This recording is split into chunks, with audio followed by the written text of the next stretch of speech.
ఈ రోజే శనివారము అంటే కలియుగ ప్రత్యక్ష దైవమైన వెంకటేశ్వరుడికి ఎంతో ప్రీతికరమైన రోజు. ఈ రోజు ఈ కథను వింటే చాలు, సాక్షాత్తు ఆ వెంకటేశ్వరుడి అనుగ్రహం మీకు లభిస్తుంది. సకల శుభాలు కలుగుతాయి. మరి ఆ కథ ఏంటో ఇప్పుడు ఈ వీడియోలో తెలుసుకుందాం. అదే శ్రీ వెంకటేశ్వర అవతార ఘట్టం కథ. సౌనకాది ముళ్లతో సూత మహర్షి చెప్పిన శ్రీ వెంకటేశ అవతార కథ. కలియుగం మొదలైనది. కలిదోష నివారణ కోసం మహర్షులందరూ నైమిసారణ్యంలో ఒక సత్రయాగం సంకల్పించారు. అయితే ఆ యజ్ఞ ఫలాన్ని ఎవరికి దారపోస్తే ప్రయోజనం కలుగుతుందని చర్చించారు. వారిలో భృగు మహర్షి యజ్ఞ ఫలానికి త్రిమూర్తులైన బ్రహ్మ విష్ణు శంకరులలో ఎవరు తగినవారో నేను పరీక్షించి వస్తా అన్నాడు. ఆయన మహా తపస్సాలి. ముళ్లంతా ఆమోదించారు. ఆయన ముందుగా వెళ్లి సత్యలోకం చేరుకున్నాడు. బ్రహ్మ అతడి రాకను గమనించక సరస్వతి వీణానాదంలో మునిగిపోయి ఉన్నాడు. దానితో భృగుకు కోపం వచ్చి, మహా తపస్సాలినైనా నన్ను అతిథిగా మన్నించలేకపోయావు. సృష్టికర్తనని అహంకరిస్తున్న నీకు భూలోకంలో ఎక్కడా పూజా పురస్కారాలు లేకుండా పోవుగా కాని శపించాడు. తరువాత కైలాసానికి వెళ్లాడు. అక్కడ పరమేశ్వరుడు పార్వతితో ఆనందనాట్యం చేస్తూ భృగురాకను గమనించలేదు. దానితో భృగు మహర్షి కోపంతో, శంకరా, నీవు నాట్య విలాసాలలో మునిగి మహా తపస్సాలిని అతిథిని అయినా నన్ను నిర్లక్ష్యం చేశావు. కనుక భూలోకంలో నీకు లింగ రూపంలోనే కాని నిజ రూపంలో ఆరాధన జరగకుండునుగాక అని శపించాడు. ఆ తరువాత వైకుంఠం చేరుకున్నాడు. మాధవుడు పాన్పు మీద పరుండి తనకు పాదసేవ చేస్తున్న లక్ష్మీదేవితో సరస సల్లాపాలు ఆడుతున్నాడు. అతను మునిరాకను గమనించలేదు. అప్పుడు భృగువు వెళ్లి ఇలా పలికాడు, అతిథిగా వచ్చిన నన్ను అవమానిస్తావా అంటూ విష్ణుమూర్తి గుండెల మీద తన్నాడు భృగువు. అంతే, ఒక్కసారిగా లోకాలన్నీ కంపించాయి. అయినా శ్రీ మహావిష్ణువు రవ్వంత కూడా ఆగ్రహించక పరమ శాంత స్వభావంతో లేచి మునికి నమస్కారం చేసి, మునీంద్ర, మీ రాక చేత వైకుంఠం పావనమైనది. మీ రాకను గమనించని నా అవినయాన్ని మన్నించండి అంటూ భృగు మహర్షి పాదాలొత్తాడు. భృగు మహర్షికి గర్వభంగం జరిగింది. విష్ణుమూర్తికి నమస్కారం చేసి, ఓ దేవదేవా, మీ వంటి సత్వగుణ సంపన్నులు 14 లోకాలలోనూ లేరు. నా అహంకారాన్ని మన్నించండి. మీరే లోక సంరక్షణకు తగినవారు. కాబట్టి భూలోకంలో కలి ప్రభావాన్ని నశింపచేసి ధర్మ సంరక్షణ చేసి ప్రజల కష్టాలను తీర్చడానికి తప్పకుండా అవతరించండి అని ప్రార్థించి తిరిగి భూలోకానికి వచ్చి ముళ్లతో, త్రిమూర్తుల్లో పరమ శాంతమూర్తి అయిన శ్రీమన్నారాయణుడే యజ్ఞ ఫలానికి అర్హుడు అని తేల్చి చెప్పాడు భృగువు. మునులందరూ సత్రయాగం చేసి ఆ ఫలాన్ని యజ్ఞ పురుషుడైన మహావిష్ణువుకే దారపోశారు. అక్కడ వైకుంఠంలో లక్ష్మీదేవికి కోపం వచ్చింది. శ్రీహరి వక్షస్థలమే తన నివాసం. ఆ నివాసాన్ని ఒక ముని కాలితో తన్నాడు. అందుకు శ్రీహరి కోపగించక ఆయనకు సకల మర్యాదలు చేశాడు. భర్తయే తన్ని గౌరవించలేదు అని అలిగి భూలోకానికి ప్రయాణమైనది లక్ష్మీదేవి. లక్ష్మి లేని ఇల్లు కళావిహీనమైనది. ఆమెను వెతికి తెచ్చుకోవడానికి భూలోకానికి ప్రయాణమయ్యాడు విష్ణువు. ఇంతలో భూదేవి వచ్చి ఇలా పలికింది, దేవా, కలియుగంలో అధర్మం పెరిగింది. పాప భారాన్ని నేను మొయ్యలేకపోతున్నాను. నువ్వు భూలోకంలో అవతరించి నన్ను కాపాడు అని కోరింది. వెంటనే శ్రీ మహావిష్ణువు శ్రీనివాసుడు అనే పేరుతో భూలోకానికి దిగివచ్చి లక్ష్మి కోసం వెతకడం ప్రారంభించాడు. శేషాద్రి కొండలలో ఒక పుట్టను నివాసంగా చేసుకున్నాడు. శేషాద్రి పర్వత ప్రాంతాలను పరిశీలిస్తున్న మహారాజు ఆకాశరాజు. అతనికి సంతానం లేక పుత్రకామేష్టి చేయబోతూ భూమిని దున్నుతూ ఉండగా నాగలికి ఒక బంగారు పెట్టె తగిలింది. తెరిచి చూడగా మహాలక్ష్మి కలతో ఒక బాలిక కనిపించింది. ఆకాశరాజు సంతోషపడి ఆ పిల్లకు పద్మావతి అనే పేరు పెట్టుకుని అల్లారు ముద్దుగా పెంచాడు. యుక్త వయసు వచ్చిన పద్మావతి ఒకసారి శ్రీనివాసుణ్ణి చూసి మోహించింది. తల్లిదండ్రులకు చెప్పింది. ఆకాశరాజు వచ్చి చూసి శ్రీనివాసుడి తేజో విశేషాలకు ఆశ్చర్యపడి అతడే శ్రీ మహావిష్ణువు అని భావించి పద్మావతిని ఇచ్చి వివాహం చేశాడు. ఆకాశరాజు తరువాత అతని తమ్ముడు తొండమాండు రాజయ్యాడు. శ్రీనివాసుడు వెంకటేశ్వరుడు అనే నామంతో తిరుమల శిఖరాల మీద కలియుగాంతం వరకు నివసించాలని నిశ్చయించుకుని సాలగ్రామ శిలారూపుడై పద్మావతి భూదేవులతో నివసించసాగాడు. తొండమానుడు శ్రీ వెంకటేశ్వరుడికి ఆలయం నిర్మించాడు. ఆలయాన్ని నిర్మించాడు. తన్ని సేవించే భక్తులకు కల్పవృక్షం లాంటి వాడే శ్రీనివాసుడు ఇప్పటికీ భక్తులను సంరక్షిస్తూ అక్కడ నిలిచి ఉన్నాడు. సౌనకాది మహాముళ్లంతా సూతుడు చెప్పింది విని వెంకటాచలంపై వెలిసాక శ్రీనివాసుని అనుగ్రహం పొందిన వారెవరైనా ఉంటే వారి కథను వినిపించు అని సూతుణ్ణి అడిగారు. అప్పుడు సూతుడు ఇలా చెప్పడం ప్రారంభించాడు. పూర్వకాలంలో బీబీ నాంచారమ్మ అనే ఆమె ఉండేది. ఆమె మాలిక్ కాఫీర్ అనే సేనాని కుమార్తె. ఆమె అసలు పేరు సురతాని. స్వతహాగా హిందువైన మాలిక్ కాఫీర్ అల్లావుద్దీన్ ఖిల్జాకి సేనానిగా మారి తాను కూడా ముస్లిం మతాన్ని స్వీకరించాడు. తన రాజ్యాన్ని విస్తరించే బాధ్యతను ఖిల్జీ మాలిక్ కాఫీర్ మీద ఉంచాడు. దాంతో మాలిక్ కాఫీర్ దక్షిణ భారతదేశం మీదకి విరుచుకుపడ్డాడు. తమ దండయాత్రలో భాగంగా మాలిక్ శ్రీరంగాన్ని చేరుకున్నాడు. అతను శ్రీరంగం చేరుకునేసరికి రంగనాథుని ఆలయం భక్తులు సమర్పించిన కానుకలతో దగదగలాడిపోతుంది. పంచలోహాలతో రూపొందించిన స్వామి యొక్క ఉత్సవమూర్తిని చూసిన కాఫీర్ కళ్ళు చెదిరిపోయాయి. అలాంటి విగ్రహాలను కరిగిస్తే ఎంత ధనం సమకూరుతుందో కదా అనుకున్నాడు లోపల. అలా తన దండయాత్రలో దోచుకున్న వందలాది విగ్రహాలలోకి రంగనాథుడి ఉత్సవ విగ్రహాన్ని కూడా చేర్చుకుని ఢిల్లీకి బయలుదేరాడు కాఫీర్. ఢిల్లీకి చేరుకున్న తర్వాత తాను దోచుకున్న సొత్తుని తన కుటుంబం ముందర గొప్పగా ప్రదర్శించాడు మాలిక్ కాఫీర్. వాటినిటి మధ్య శోభాయమానంగా వెలిగిపోతున్న రంగనాథుడి విగ్రహాన్ని చూసిన అతని కూతురు తనకు ఆ విగ్రహాన్ని ఇవ్వమని తండ్రిని అడిగింది. ఆ విగ్రహం ఆమె చేతికి అందిందే తడువుగా దాన్ని తన తోడుగా భావించసాగింది. విగ్రహానికి అభిషేకం చేయడం, పట్టు వస్త్రాలతో అలంకరించడం, ఊయల ఊపడం అలా తనకు తెలియకుండానే ఒక ఉత్సవమూర్తికి చేసే కైంకర్యాలటిని ఆ విగ్రహానికి అందించసాగింది. ఆ విగ్రహంతో ఒక్కో రోజు గడుస్తున్న కొద్దీ దానిమీదే సురతాని మనసు లగ్నం కాసాగింది. మరోపక్క రంగనాథుడి ఉత్సవమూర్తిలేని శ్రీరంగం వెలవెలబోయింది.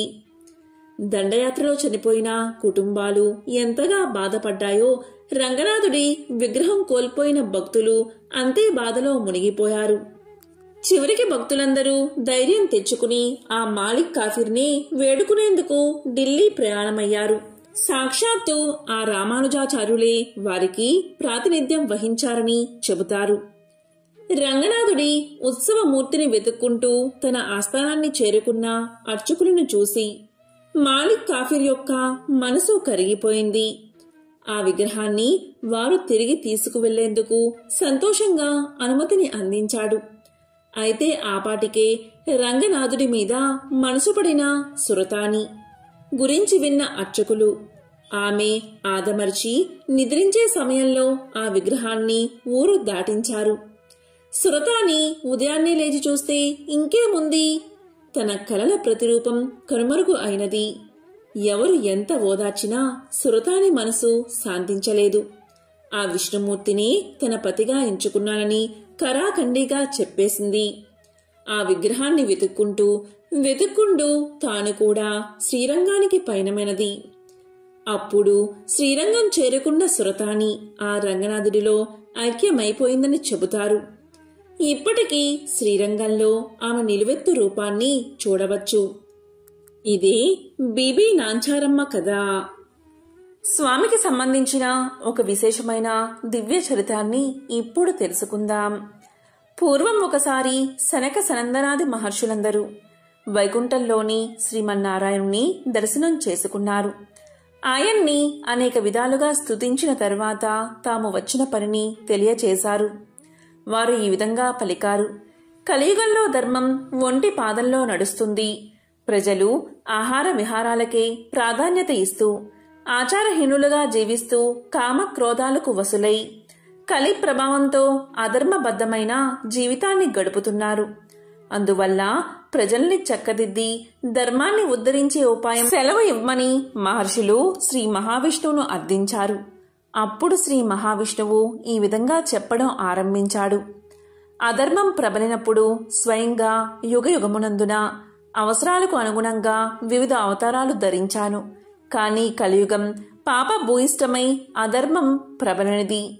కలియుగంలో మొదటిగా తిరుమల వైకుంఠంలో ప్రత్యక్షంగా, తరువాత లక్ష్మీ క్రీడా స్థానమై మానవుల యొక్క ఘోర సంసార బాధలను సాగరమున నౌకవలే దరిచేచున్నది అయిన దక్షిణ గంగగా పేరుగాంచిన గౌతమి గోదావరి తీరమున ఒక పురమనడి అంటే వాడపల్లి పురమందు అవతరించి భక్తులను ఉద్ధరిస్తాను అని పలికాడు మహావిష్ణువు. ఈ విధంగా ఆయన ఇచ్చిన మాట ప్రకారం కలియుగ ప్రారంభమున తిరుమలలో శ్రీవారు అవతరించడం జరిగింది.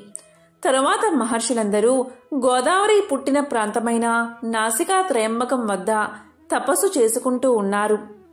అప్పుడు శ్రీ స్వామివారు వారిని అనుగ్రహించి ఎర్ర చందనము అనే కొయ్యలో లక్ష్మీ సహితంగా అవతరించడం జరిగింది. ఇక మహర్షులందరూ శ్రీవారిని అర్చించుకుంటూ ఉండగా శ్రీ స్వామివారి ఆజ్ఞ మేరకు ఒక చందన వృక్ష పేటికలో ఉంచి వాడపల్లి క్షేత్రం చేరుకుని భక్తులను అనుగ్రహిస్తాను అని స్వామి తెలియచేశాడు. కొంతకాలానికి నౌకాపురి ప్రజలకు అంటే వాడపల్లి ప్రజలకు గౌతమి ప్రవాహంలో కొట్టుకు వస్తున్న చందన వృక్షం కనిపించింది. తీరానికి తీసుకువద్దామని వెళ్లినంతలో అదృశ్యమైపోవడం ప్రారంభించింది. ఈ విషయమై గ్రామస్తులందరూ పండితులతో చర్చించిన శ్రీవారి యొక్క లీలలు వారెవరూ కనుగొనలేకపోయారు. తిరిగి శ్రీవారే భక్తుడైన వృద్ధ బ్రాహ్మణుడుకు కల్లో కనిపించి, కలి కల్మషం వల్ల మీరు నన్ను కనుగొనలేకపోతున్నారు కనుక పురజనులందరూ వేకువనే గౌతమి స్నానంతో పవిత్రులై మంగళ వాయిద్యాలతో నౌకలో నదీ గర్భంలోకి వెళితే కృష్ణగరుడ వాలిన చోట నేనున్న చందనపేటిక దొరుకుతుందని చెబుతారు. దాంతో పురజనులు శ్రీ స్వామివారి ఆదేశాన్ని పాటించి నౌకలో నది గర్భంలోకి వెళ్లగా చందన పేటిక లభించింది. దాన్ని తీరానికి తీసుకువచ్చి నిపుణుడైన శిల్పితో తెరిపించగా అందులో శంఖచక్ర గదాధారుడే లక్ష్మీ సహితుడైన దివ్య మంగళ విగ్రహం కనిపించింది. అంతలోనే అక్కడికి దేవర్షి నారదుడు విచ్చేశాడు. గతంలో మహర్షులు వైకుంఠానికి వెళ్లి ప్రజలకు ధర్మాన్ని ఉద్ధరించడానికి ఉపాయం చూడవలసిందిగా విష్ణువును ప్రార్థించడం, విష్ణువు నౌకాపురిలో అర్చావతారంగా వెలుస్తానని చెప్పడం మొదలైన విషయాలు నారదుడు పురజనులకు వివరించాడు. అందుకు నిదర్శనంగా శ్రీ స్వామివారు కటిహస్తానికి బదులుగా గదాధారుడై వెలుయుట జరిగినది. తరువాత సప్త ప్రాకారాలతో దేవాలయాన్ని కట్టింప చేశారు. వేమంటే పాపాలను, కట అంటే పోగొట్టేవాడు కనుక స్వామికి వెంకటేశ్వరుడని నాలుడే స్వయంగా నామకరణం చేసి ప్రతిష్ఠింప చేశాడు. వాడపల్లి శ్రీ వెంకటేశ్వర స్వామి నిలువెత్తు రూపం చూడగానే మనస్సును ఆకట్టుకుని తిరుమలేశుని దర్శించిన అనుభూతి మనకు కలుగుతుంది. భారతదేశంలో అశేష భక్తజనం దర్శించే ఆరాధ్య దేవాలయాల్లో వాడపల్లి ఒకటి. వాడపల్లి తీర్థమనగా వాడవాడలా ఉత్సవమే, ఆ బాల గోపాలానికి ఆనందమే. ప్రతి ఏటా చైత్రశుద్ధ ఏకాదశి నాడు శ్రీ స్వామివారి తీర్థం కళ్యాణోత్సవం వైభవంగా జరుగుతాయి. తిరుపతి మహాక్షేత్రానికి సమీపంలో ఒక పల్లెలో భీముడు అని ఒక కుమ్మరివాడు ఉండేవాడు. అతను పేదవాడు. కుండలను తయారు చేసి వాటిని అమ్ముకుని జీవనం సాగించేవాడు. అతనికి శ్రీనివాసుడిపై భక్తి ఎక్కువ. చిరకాలం దేవుణ్ణి పూజించాలి అని ఉన్నా కుటుంబ పరిస్థితిని బట్టి అతనికి అలాంటి అవకాశం ఉండేది కాదు. అందువల్ల తాను కుండలను తయారు చేసే ప్రదేశంలో శ్రీ వెంకటేశ్వర స్వామివారి ప్రతిమను ఉంచుకున్నాడు. సారెపై కుండలను తయారు చేసేటప్పుడు తన చేతికి అంటిన మట్టిని పుష్పంగా చేసి భక్తితో స్వామివారి ప్రతిమ వద్ద ఉంచుతూ ఉండేవాడు. అది అతని నిత్య కృత్యంగా మారింది. ఆ ప్రాంతాన్ని పరిపాలిస్తున్న రాజు తొండమాండు కూడా శ్రీ వెంకటేశ్వర స్వామివారి యందు భక్తి కలిగి ఉండేవాడు. తొండమానుడు ప్రతిరోజు వెంకటాచలానికి పోయి స్వామివారిని బంగారు పూలతో అర్చించేవాడు. కొంతకాలానికి అతడిలో అహంకారం పెరిగింది. అతను పూజ చేయడానికి ఉద్యుక్తుడు అవుతూ ఉండగా తాను నిన్న పూజించిన బంగారు పూల స్థానంలో మట్టిపూలు స్వామివారి దగ్గర కనిపించాయి. కారణం అతనికి అర్థం కాలేదు. అర్చకులు తానుంచిన బంగారు పూలను అపహరించి మట్టిపూలు ఉంచుతున్నారని అనుమానించాడు. తన భటులను కాపలాగా ఉంచాడు. రాజు ఎన్ని విధాలుగా ప్రయత్నం చేసినా బంగారు పూల స్థానంలో మట్టి పువ్వులే స్వామివారి దగ్గర ఉండేవి. దీంతో మహారాజుకు మానసిక వ్యధ పెరిగింది. చింతాపీడితుడైన అతనికి శ్రీ వెంకటేశ్వర స్వామి కల్లో కనిపించి ఇలా తెలియచేశాడు. రాజా, సమీప గ్రామంలో భీముడు అనే కుమ్మరి ఉన్నాడు. అతడు కుండలు చేస్తూ నా స్మరణాన్ని ధ్యానాన్ని విడువక పనులు చేసుకుంటూ ఉంటాడు.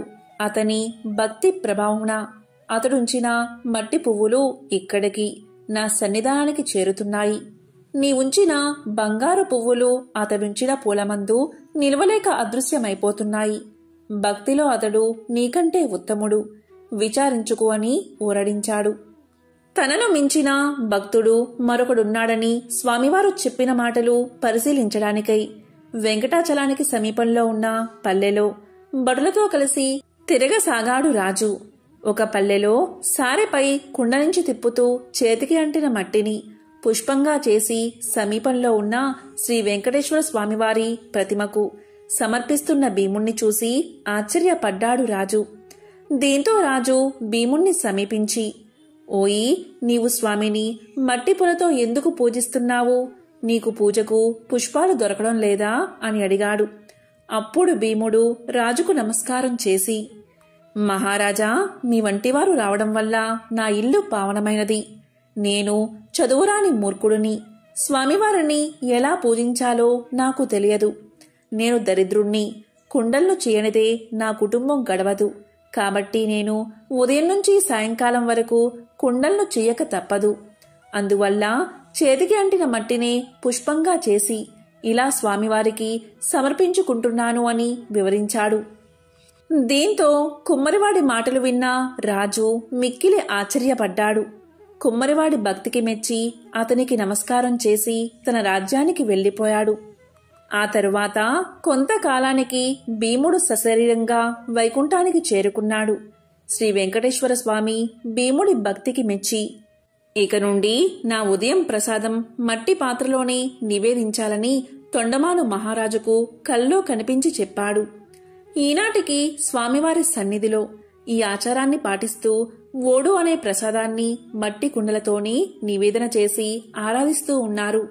ఇక తొండమానుడు శ్రద్ధాభక్తులతో శ్రీ వెంకటేశ్వర స్వామిని అర్చిస్తూ నిత్యోత్సవాలు, రథోత్సవాలు, సమారాధనలు మున్నగు వాటిని జరిపిస్తూ మరుజన్మలో విష్ణు లోకానికి చేరుకున్నాడు. ఒకసారి శనేశ్వరుడికి మానవులు ఎవరూ తన్ని భక్తితో సేవించడం లేదని, భయంతో మాత్రమే పూజిస్తున్నారనే విచారం కలిగింది. అప్పుడు శనేశ్వరుడు శ్రీ వెంకటేశ్వరుడికి తపస్సు చేయగా ఆయన సాక్షాత్కరించారు. అప్పుడు శనేశ్వరుడు ఇలా పలికాడు, స్వామి, నా పేరు వింటేనే ప్రజలు భయపడిపోతున్నారు. ఆ భయం పోవడానికి ఇక నుంచి నాకు ప్రీతైన శనివారం నాడు నన్ను ధ్యానించి ఆరాధించి ఆ పైన నిన్ను పూజించిన వారికి సర్వదేవతల్లో పూజించిన ఫలం ఆ ఒక్క రోజులోనే రావాలి అని కోరాడు. అందుకు స్వామివారు చిరునవ్వు నవ్వి, నీ కోరిక సమంజసంగానే ఉంది. అసలు నీకు నాకు భేదమేముంది? 6 వారాలు దాటాక 7వ వారము అంటే ఇష్టపడతావు. నేను 6 కొండలు దాటాక 7వ కొండ మీద ఉంటాను. నువ్వు నీలవర్ణుడివి, నేను ఆ నీలవర్ణుడిని. నువ్వు సప్తమ గ్రహానివి, నేను సప్తగిరీషుడిని. సామాన్య మానవులకు ఈ విశేష విషయాలు తెలియక నువ్వంటే భయపడుతున్నారు. నిన్ను నన్ను వేరుగా చూస్తున్నారు. నువ్వు కోరిన వరాన్ని అనుగ్రహిస్తున్నాను. ఏ భక్తులు 7 శనివారాల పాటు నిన్ను ముందు పూజించి ఆ తరువాత నన్ను పూజిస్తూ సప్త శనివార మహావ్రతంగా ఆచరిస్తారు, వారు సమస్త శనిదోషాల నుంచి విముక్తులై సౌఖ్యాన్ని పొందుతారు. ఆయురారోగ్యాది సకల శ్రేయస్సులను పొందుతారు. ఇందులో సందేహం ఏదీ లేదు అంటూ వరాన్ని ప్రసాదించాడు శ్రీనివాసుడు. శౌనకాది మహామునులంతా సూతుడు చెప్పింది విని చాలా ఆనందించి ఈ సప్త శనివార వ్రతాన్ని ఆచరించి శ్రీనివాసుడి అనుగ్రహం పొందిన వారింకెవరైనా ఉన్నారా, ఆ కథలను వినిపించండి అని కోరారు. అప్పుడు సూతుడు ఇలా చెప్పడం ప్రారంభించాడు. పూర్వకాలం కాంచీపురంలో దేవదత్తుడు అని బ్రాహ్మణుడు ఉండేవాడు. అతను వేదాంగ పారంగతుడు. అతని భార్య మాలిని. వారిద్దరూ అతిథుల్ని ఆరాధిస్తూ గృహస్థ ధర్మాలను పాటిస్తూ ఉండేవారు. వారికి శ్రీ వెంకటేశ్వర స్వామి ఇలవేలుపు.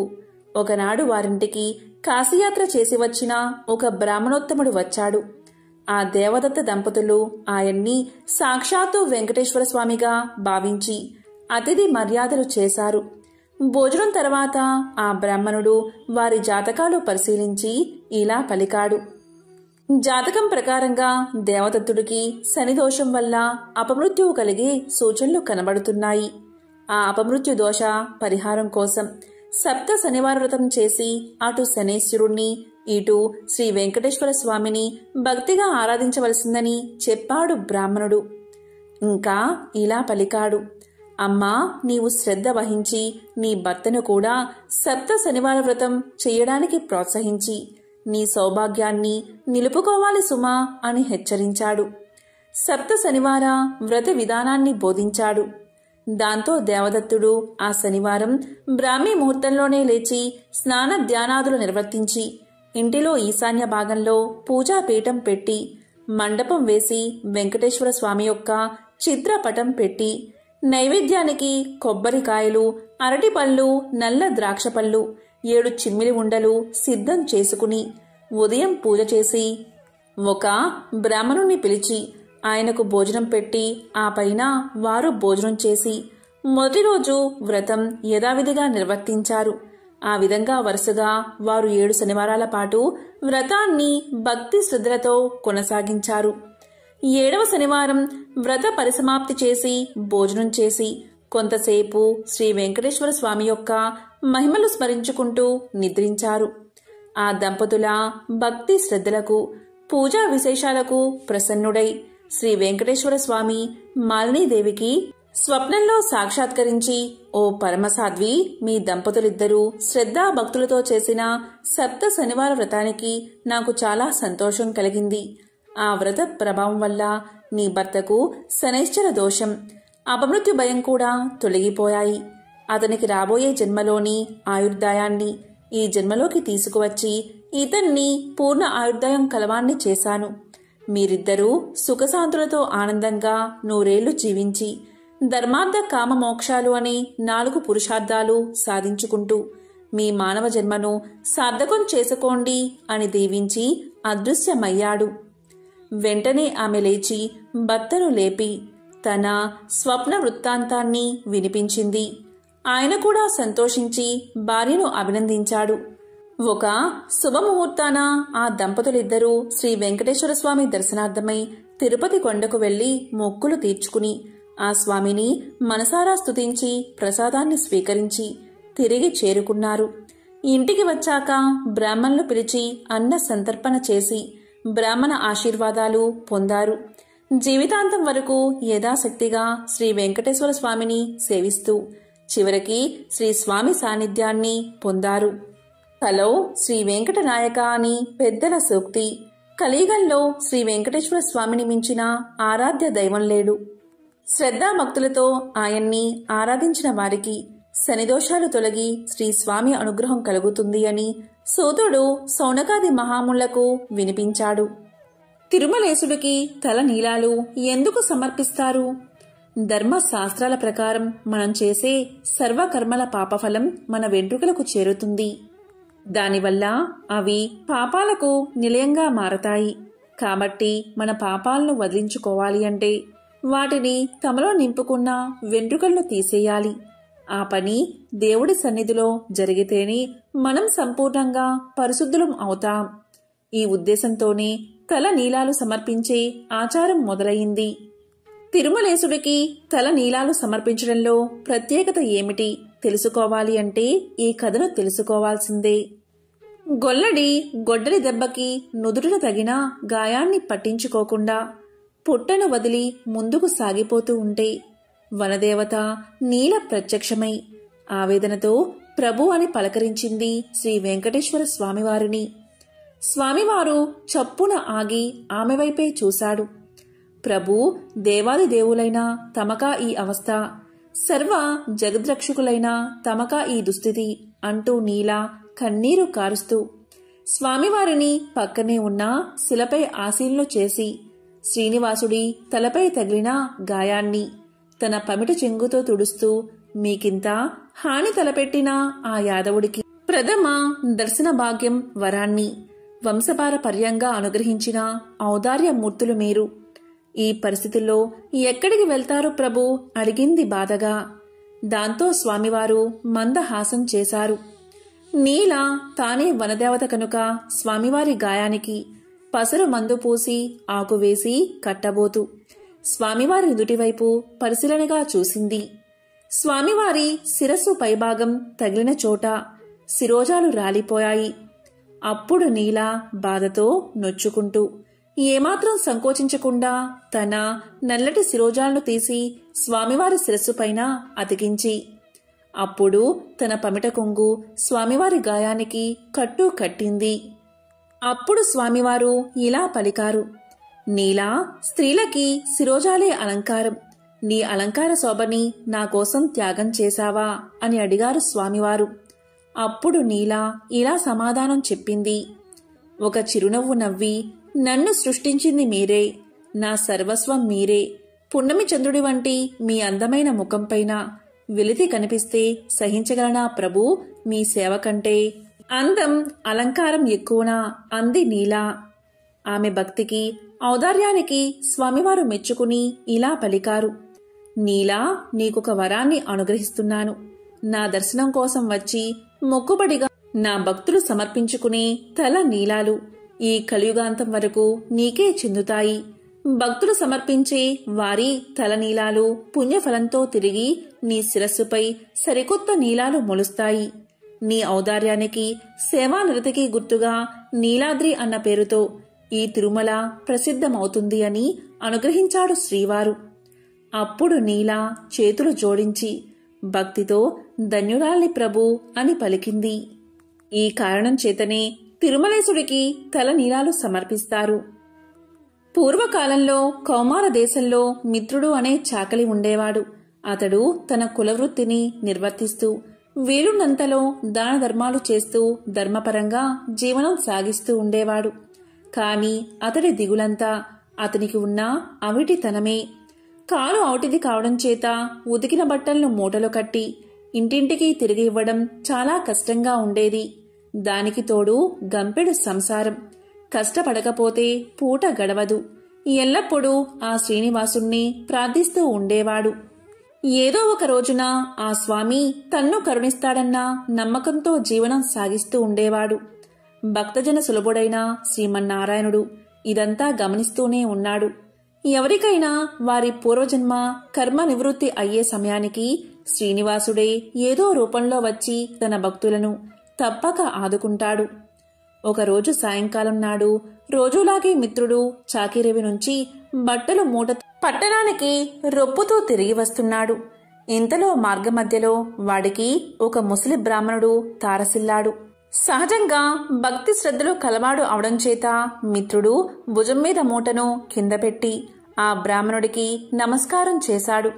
అంతటా ఆ విప్రోత్తముడు ఇలా పలికాడు, నాయనా, ఈ అవటికాలితో ఎంతో బాధపడుతున్నావు. నీ బాధ చూడ్డానికే నాకు కష్టంగా ఉంది. నువ్వెంత కష్టపడుతున్నావో కదా అని అన్నాడు. అప్పుడు మిత్రుడు ఇలా పలికాడు, స్వామి, మీరెవరో మహానుభావుల్లాగా ఉన్నారు. గంపెడు సంసార భారం చేత నాకీ పని తప్పడం లేదు. ఈ అవటితనం పోయే మార్గం ఏదైనా ఉంటే సెలవు ఇవ్వండి అని విన్నవించుకున్నాడు. అప్పుడు ఆ ముసలి బ్రాహ్మణుడు, నాయనా, తప్పక చెబుతాను. సావధానంగా విను. నీ అవటితనం పోవడమే కాదు, నీకు అష్టైశ్వర్యాలు కలిగే వ్రతం ఒకటి చెబుతాను. ఈ వ్రతాన్ని ఆచరించిన మరుక్షణమే నీకు 1000 వరహాలు లభిస్తాయి. అయితే ఒక షరతు, అందులో సగం నాకు సమర్పించాలి. రేపు మళ్ళీ ఇదే సమయానికి ఇక్కడికి వస్తాను అని చెప్పాడు. అప్పుడు మిత్రుడు ఇలా పలికాడు, స్వామి, ఇంతకు మించిన మహాభాగ్యం నాకు ఏముంటుంది?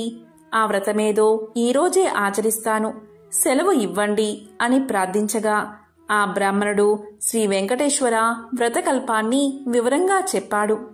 దీంతో మిత్రుడు రెట్టించిన ఉత్సాహంతో ఇంటికి వచ్చి ఈ విషయమంతా భార్యకు చెప్పి ఇరుగు పొరుగుల వారిని ఆహ్వానించి శ్రీ వెంకటేశ్వర వ్రతాన్ని ఆచరించి తీర్థప్రసాదాలు తాను స్వీకరించి వచ్చిన వారందరికీ పంచాడు. ఇంతలో ఇంటి బయట ఏదో కోలాహలం వినబడింది. మిత్రుడి కుమారుడు బయట నుంచి ఇంట్లోకి పరుగు పరుగున వచ్చి, అయ్యా, రాజభటులు నీకోసం వచ్చారు.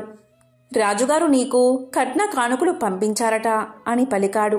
ఇంతలో రాజభటులు వచ్చి మిత్రుణ్ణి రాజుగారి ఆస్థానంలో చాకలిగా నియమించారని 1000 వరహాలు బహుమానంగా పంపారని చెప్పి మిత్రుడి చేతిలో 1000 వరహాల మూట పెట్టారు. 1 వారం లోపల వచ్చి రాజుగారి కొలువులో చేరవలసిందని చెప్పారు. దీంతో మిత్రుడి ఆనందానికి అవధుల్లేవు. వారం దాకా ఎందుకు, రేపే వెళ్ళాలి అని మూటాముళ్లే సర్దుకుని మరుసటి రోజు తెల్లవారుజామునే ప్రయాణమయ్యాడు. ఈ ఆనందంలో ఆ ముసలి బ్రాహ్మణుడి సంగతే మర్చిపోయాడు. దారి మధ్యలో గుర్తుకు రాగా 1 నెల తర్వాత కలవవచ్చులే అనుకున్నాడు. వెళ్ళి రాజు ఆస్థానంలో చేరాడు. రోజులు నెలలు గడుస్తున్నాయి. ఆ బ్రాహ్మణుడికిచ్చిన మాట పూర్తిగా మర్చిపోయాడు. అంతే, బ్రాహ్మణ రూపంలో వచ్చిన ఆ స్వామివారికి కోపం వచ్చేసింది. మానవ నైజం అంతే అని అనుకున్నారు స్వామివారు. తన మహత్యం చూపాలని నిర్ణయించుకున్నారు. అంతే, ఆ మర్నాడే రాజు ఆస్థానంలోని రాణిగారి నగలు మాయమయ్యాయి. ఆ అభాండం మిత్రుడి మీద పడింది. మిత్రుడికి కఠిన కారాగార శిక్ష పడింది. రాజభటులు మిత్రుణ్ణి పలు విధాలా శిక్షించారు. ఎందుకిలా జరిగింది, ఎందుకీ అభాండం తన మీద పడింది అని తెలుస్తున్న మిత్రుడికి ఆ రాత్రి స్వామివారు కల్లో కనబడి వృద్ధ బ్రాహ్మడి రూపంలో వచ్చింది తానే అని, తనకిచ్చిన మాట నిలబెట్టుకోకపోవడం చేతని ఇలా జరిగిందని చెప్పారు. అప్పుడు మిత్రుడు, స్వామి, నేను మిక్కిలి పాపాత్ముణ్ణి. ఎంతటి అపరాధం చేశాను? దయచేసి నన్ను కరుణించండి. ఇక మీదట తప్పక ప్రతీ నెల మీ వ్రతాన్ని ఆచరిస్తాను. నా సంపాదనలో సగభాగం ప్రతీ నెల జీవితాంతం తమకే సమర్పిస్తాను అని చెంపలు వేసుకుని స్వామివారిని పరిపరి విధాలా వేడుకున్నాడు. భక్తజన సులభుడైన స్వామివారు అందుకు సంతోషించి మిత్రుణ్ణి అనుగ్రహించారు. శ్రీవారి అనుగ్రహం చేత రాణి నగలు వేరే ప్రదేశంలో మరుదినమే దొరికాయి. మిత్రుడు దొంగలించలేదని రాజు గ్రహించడం జరిగింది. మిత్రుణ్ణి కారాగారం నుంచి వదిలేశారు. అప్పటినుంచి మిత్రుడు స్వామివారికిచ్చిన మాట ప్రకారం ప్రతీ నెల శ్రీ వెంకటేశ్వర వ్రతాన్ని ఆచరిస్తూ తన సంపాదనలో సగభాగం స్వామివారికే సమర్పిస్తూ కలకాలం సుఖంగా జీవించి చివరన ముక్తిని పొందాడు అని అత్రి మహర్షుల వారు తెలియచేశారు. ఎంతో పవిత్రమైన విశేషమైన శ్రీ వెంకటేశ్వర స్వామికి సంబంధించిన ఈ కథలను విన్నా, చదివినా, చెప్పినా, వినిపించినా జన్మల దోషాలు తొలగి 1,000,000 జన్మల పుణ్యం వస్తుంది. ఆ వెంకటేశ్వరుడి అనుగ్రహం తప్పకుండా మీకు కలుగుతుంది. ఓం నమో వెంకటేశాయ. ఓం నమో నారాయణాయ. ఓం శ్రీ మహాలక్ష్మియే నమః.